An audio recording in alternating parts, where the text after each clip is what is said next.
Hey folks, Malforian here, and today we're going to talk about something a little bit different, but not too different. The Crusader Kings 3 console edition, and what exactly is going on with this edition of the game. And I'll say straight off the bat, I don't want people in the comments saying, just play on PC. Some people can't, guys. You know, some people just have consoles, they can't afford PCs, or they just don't want to have a PC. Maybe they live somewhere where they can't have a PC set up. And some people, like the rest of us, just want to paint some maps, do some RPG, have some good times in Crusader Kings, and if they are playing on console, well, they're not having a good time. They're having a very bad time at the moment, and no one really talks about this from what I've seen, and I kind of made a bit of a jokey comment in one of the patch videos last week saying, oh, this patch is for PC, because obviously console players, you get nothing. And quite a few console players left comments saying, like, it would be nice for somebody to talk about the console edition, because we're kind of forgotten about by both Paradox and the kind of wider YouTube content creators, I guess you could say. And to be honest, I never see either of those talk about the game either, so I can kind of see where they're coming from.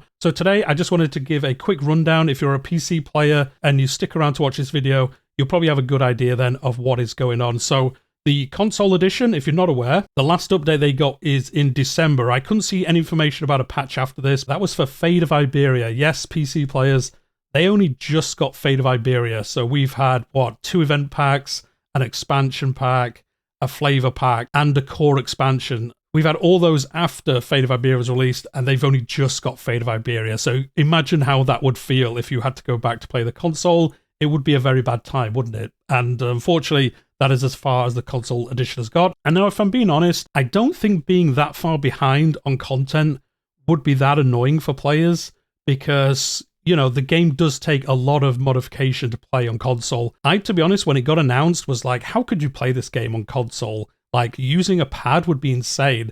Now, I don't play it, obviously, day to day on console, but I have given it a try. When it was first announced, I was just intrigued how it would work. And to be honest, the controller system actually works pretty well.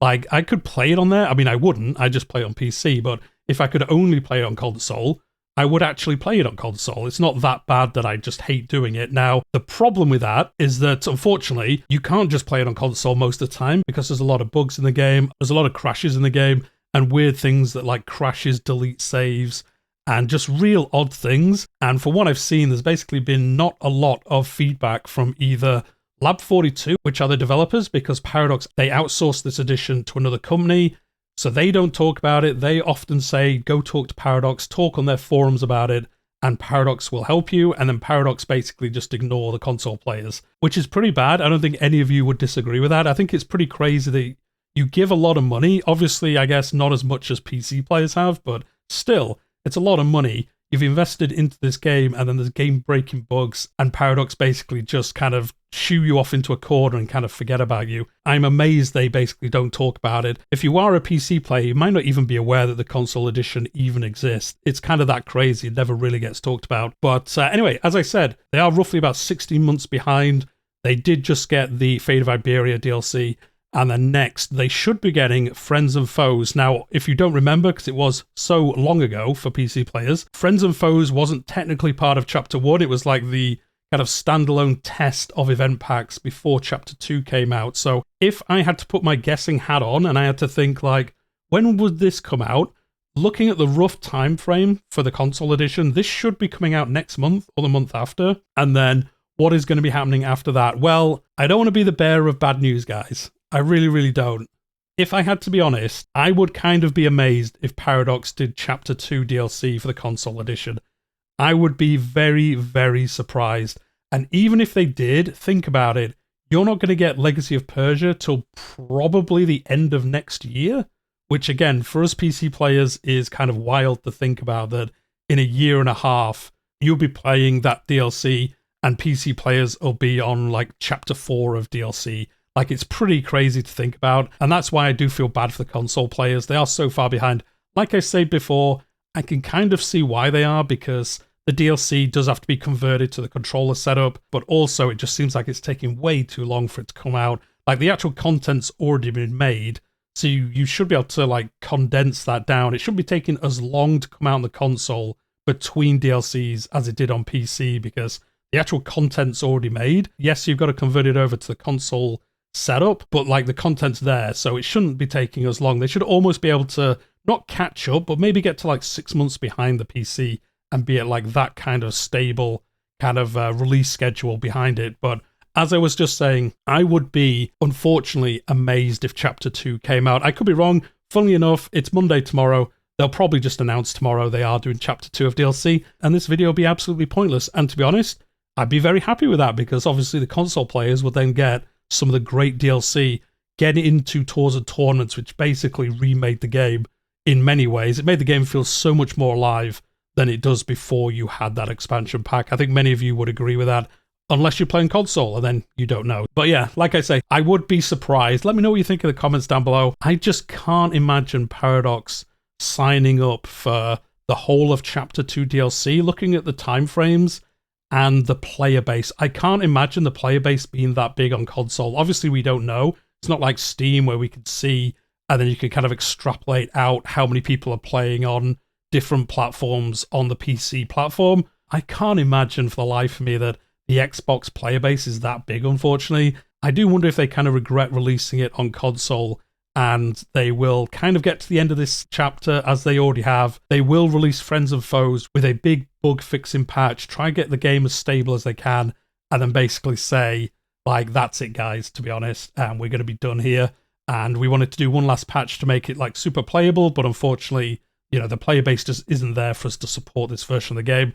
I would love to be wrong, as I said, but I've got a sneaky suspicion that is what will happen, because I just don't see this game being supported all the way up to the end of the life cycle on PC, because that is obviously a long time away, and I can't think that the player base is going to grow on console from here. It'd be very strange if it did. We've also got the console generations to think of.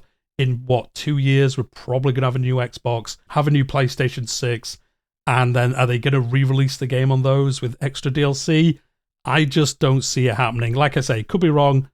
Let me know what you think. I've seen a lot of console players saying the same thing, that they would be amazingly surprised if they ever got tours and tournaments released. But anyway, as I said, I just wanted to do a quick video about this because players had commented saying it would be nice for someone to cover this, just let people know what's going on, and maybe, you know, I'm not a big channel. I doubt anyone from Paradox watches this channel, but if they did, if they could just give an update, I think players wouldn't be, well, they're not going to be happy, but I think if Paradox came out and just said, look, this is the state of affairs, this is what we're doing, this is what we're not going to do, and then at least you would know what was happening. Even if I think the worst came out and they said, look, we're going to do Friends and Foes, and then that's going to be the end of development, at least you would know. And, you know, you did get what you paid for, yet you bought into the game thinking it was forever going to be behind the PC, but you would get all the DLC. And that is what they've said before. They have said, we plan to release all DLC on the console. But as I said, it would be nice for them to just maybe reaffirm that, maybe come out and do an actual post on Twitter, on the forums, and say, nope, we are supporting this. We are a little bit behind. These are the issues we've had. This is why we're still behind. And, you know, we are working this year to catch up. Make sure you get up to, you know, as near to the PC as we can. But they don't. They just say nothing. And then that's why I think players are thinking, oh, they're going to stop development. Then they don't care about us. We pay the same money as the PC players, and we don't get the support. And on the other topic of like, hey, Malf, you're doing this video, why don't you usually cover this game on the channel? Due to the time difference in content coming out, it's just basically impossible for me to do that. It's so hard for me to get into like a frame of mind of like, okay, you're in Fate of Iberia, which game concepts weren't in the game then? Which DLC do you have? You know, which features do you have? What was part of the free DLC? And all of that kind of thing. That's why I don't cover this on this channel, because I don't play it, and it'd be kind of weird for me to try talk about something I don't play, ironically outside of this video. But yeah, that's why I don't cover it. So I am sorry, console players. I kind of wish I did cover it, just because it is cool to see there is a version on console, and there is obviously enough of a player base that they talk about it a lot, and you are enjoying it when you can, and all that cool stuff. But yeah, hopefully this video helps. Like I say, doubt it will, but I just thought I'd make it, and we can discuss it in the comments down below. See what we think. But on that, I will say that is it for today. Hit that like button if you've enjoyed the video, even with its kind of somber tone, I guess. And subscribe if you are new here. If you are a console player, yeah, I'm always talking about the PC game, but you know, you can get a preview of things to come in the future. But I do cover other historical strategy games as well. So maybe there's something out there that you might enjoy that is coming up in the future that isn't Crusader Kings. Maybe Europa Universalis 5. That's never coming out on console. But anyway, I'll leave it there for today. I'll see you in the next one.